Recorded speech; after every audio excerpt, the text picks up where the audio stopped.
Hello friends, आज हम problems on train का पार्ट 4 करने वाले हैं और इससे पहले अगर आपने इसके 3 पार्ट नहीं देखे हैं तो आप पहले जाके वो देख लें।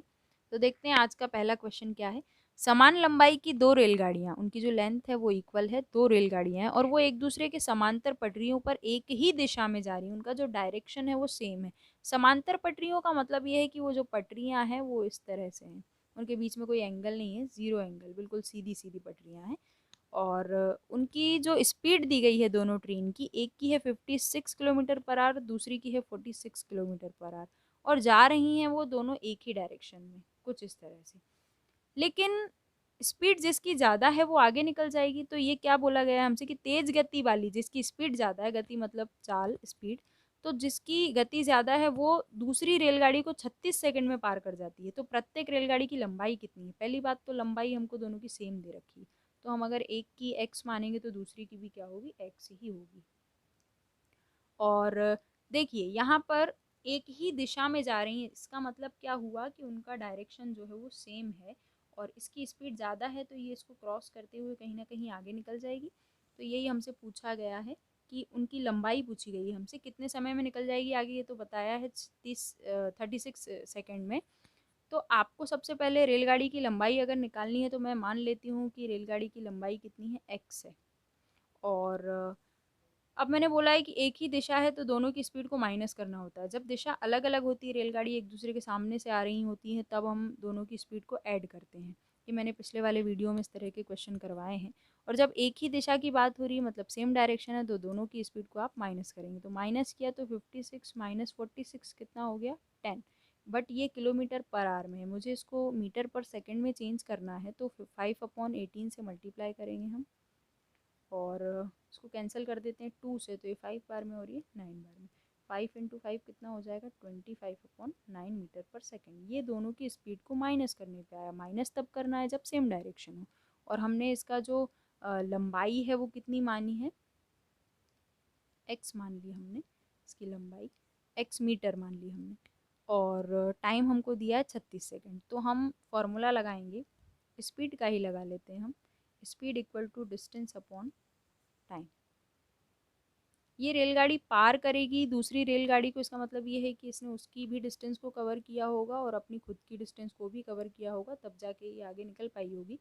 तो मुझे दोनों की रेलगाड़ी समान, दोनों रेलगाड़ी की जो लंबाई है वो समान है, मतलब एक्स प्लस एक्स लिखना पड़ेगा टोटल डिस्टेंस के लिए। और टाइम इन्होंने कितना लिया था? पहली रेलगाड़ी जिसकी स्पीड ज़्यादा थी उसने दूसरी को पार करने के लिए जो टाइम लिया था वो कितना है?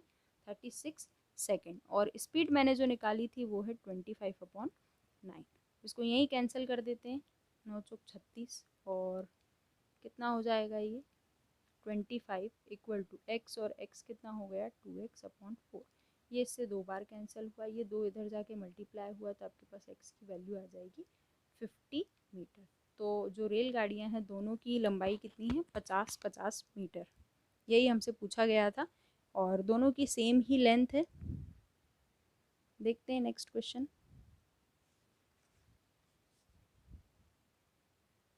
दो रेलगाड़ियां एक्स तथा वाई, रेलगाड़ियों के नाम है एक्स और वाई। ये दो स्टेशन से, एक ए है एक बी है। देखिए हम पहले स्टेशन बना लेते हैं।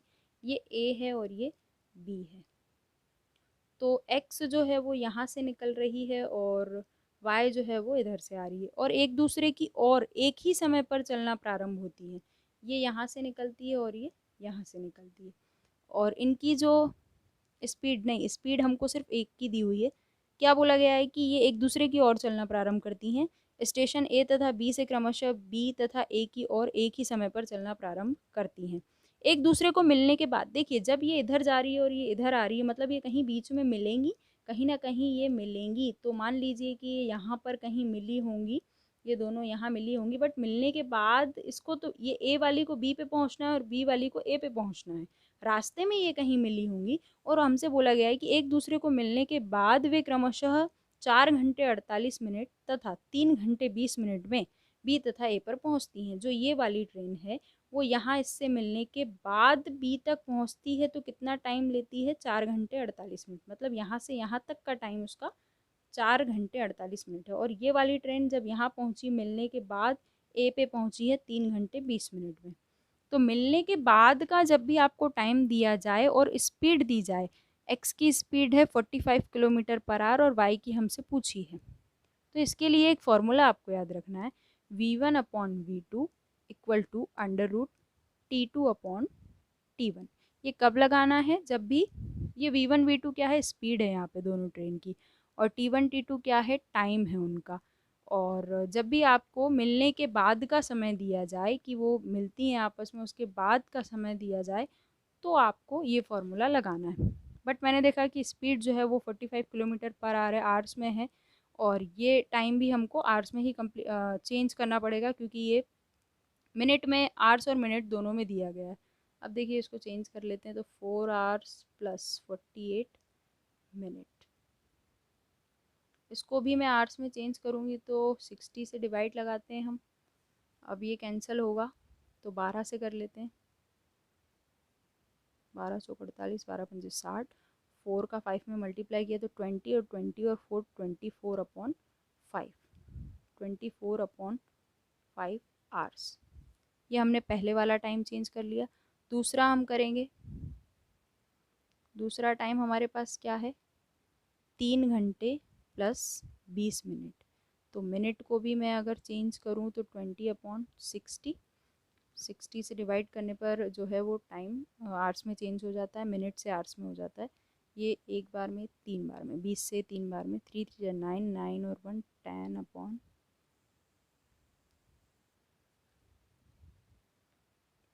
10/3 आवर्स। तो दोनों टाइम हमारे पास आ गए। अब हम इसमें वैल्यू रखेंगे, तो देखिए पहले वाले की स्पीड आपके पास है 45, बट दूसरे वाले की स्पीड आपको निकालनी है। T2 मतलब सेकेंड टाइम आपका कितना है, दूसरा वाला जो समय था वो कितना है, 3 घंटे। 3 घंटे वाले को चेंज करके हम लेके आए थे 10/3, और T यहाँ टाइम दूसरा पहले रखना है और पहला वाला बाद में। तो पहला वाला टाइम हमने कितना निकाला था, 24/5।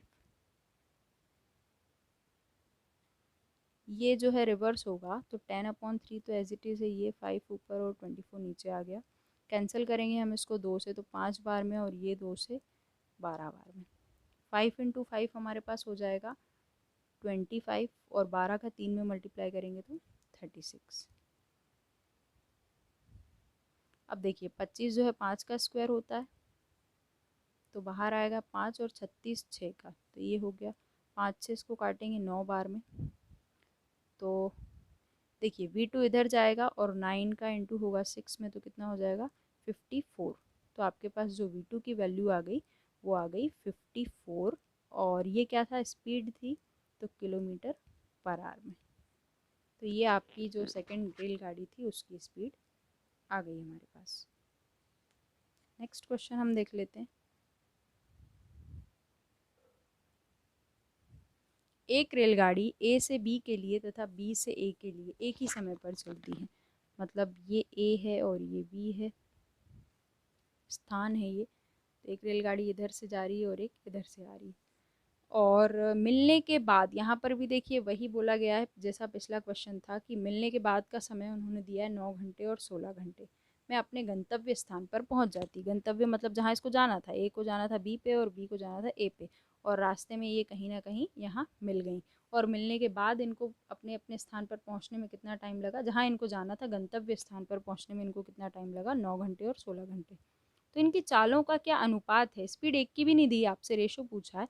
फॉर्मूला हम वही लगाएंगे, v1/v2 equal to under root T2/T1। तो देखिए दूसरे वाले का समय क्या है, 16 घंटे, पहले वाले का क्या है, 9, और 16 किसका स्क्वायर होता है, 4 का, तो 16 बाहर आया तो 4, और 9 बाहर आया तो 3। तो आपके पास इधर क्या चल रहा था, v1/v2, तो v1/v2 की वैल्यू क्या आ गई, 4/3, और इसी को आप ऐसे लिखेंगे 4:3। तो यही इनकी चालों का अनुपात आ गया। नेक्स्ट क्वेश्चन हम देख लेते हैं।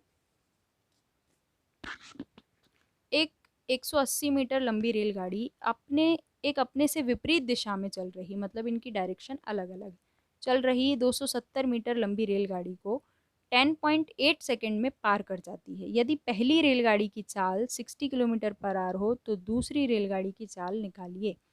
सबसे पहले तो इनका जो स्पीड है वो किलोमीटर पर आवर में है, तो मैं इसको चेंज कर लेती हूँ क्योंकि बाकी सब चीज़ें मीटर और सेकंड में ही है, तो हम इसको भी चेंज कर लेंगे। तो 60 में 5/18 का मल्टीप्लाई कर देंगे तो मीटर पर सेकंड में ये चेंज हो जाएगा। अब इसको हम 6 से काट लेते हैं तो 10 बार में और ये 3 बार में, तो 50/3 मीटर पर सेकंड, ये हमारे पास क्या आ गई, स्पीड आ गई। और हमसे दूसरी रेलगाड़ी की स्पीड पूछी गई है, तो हम फॉर्मूला लगाएंगे। देखिए मैंने बताया है आपको कि जब भी अपोजिट डायरेक्शन हो तो दोनों की स्पीड ऐड हो जाती है, बट दूसरी स्पीड तो हमको निकालना ही है, तो हम दूसरी वाली रेलगाड़ी की स्पीड को x मान लेंगे। तो फॉर्मूला बनाते हैं सबसे पहले। तो फॉर्मूला क्या होता है, speed equal to distance upon time. देखिए जब उसने उसको पार किया, इसका मतलब उसने दोनों की ही लंबाई को पार किया होगा, दोनों की लंबाई ऐड हो जाती है। 180 प्लस 270, दोनों रेलगाड़ी की जो लंबाई है वो आपको ऐड करना है। और टाइम हमको दिया गया है 10.8। इसको कोई चेंज करने की ज़रूरत नहीं क्योंकि हमने सारी चीज़ों को मीटर पर सेकंड के हिसाब से ही चेंज कर लिया है। तो स्पीड हमारे पास कितनी है, 50। स्पीड दोनों की ऐड होगी, तो ये तो पहले वाली की है जिसको मैंने चेंज किया था, दूसरी वाली को हम x मान लेते हैं। दोनों को ऐड करना है क्योंकि अपोजिट डायरेक्शन में ऐड की जाती है, सेम डायरेक्शन होता है तो माइनस की जाती है। अब देखिए इनको हमने ऐड किया तो ये कितना हो गया, 0 और 5 और 4, 10.8। पॉइंट हटाया, एक ज़ीरो बढ़ाया, पॉइंट के बाद एक डिजिट है तो ऊपर एक ज़ीरो आपने बढ़ा दिया। अब देखते हैं हम क्या होता है। इसका हम एलसीएम लेंगे तो 50, ये 3 इधर जाएगा, 3x/3 इक्वल टू 4500 और 108। इसको यहीं सामने से हम काट देते हैं, तो 3 3 जा 9, 3 2 जा नहीं 3 6 जा 18। अब इसको 9 से कैंसिल कर सकते हैं हम, 9 चौक 36, 9 5 45, और कैंसिल होगा तो ये कितना हो जाएगा, मैंने इसको 3 से कैंसिल किया तो 36 आया, और फिर ऊपर था 4500 और नीचे था 36, तो मैंने इसको 9 से कैंसिल किया, तो 9 4 जा 36 और 9 5 जा 45 और 2 ज़ीरो। अब आपके पास इधर क्या आया है, 50 प्लस 3x इक्वल टू, इधर है 500 और इधर है 4, अभी और कैंसिल हो जाएगा ये।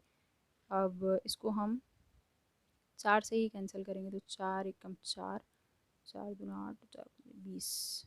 अब देखिए ये जो 125 है, ये 50 उधर माइनस होगा, 125 में से उधर जाके माइनस होगा तो कितना हो जाएगा आपके पास, 75 हो जाएगा।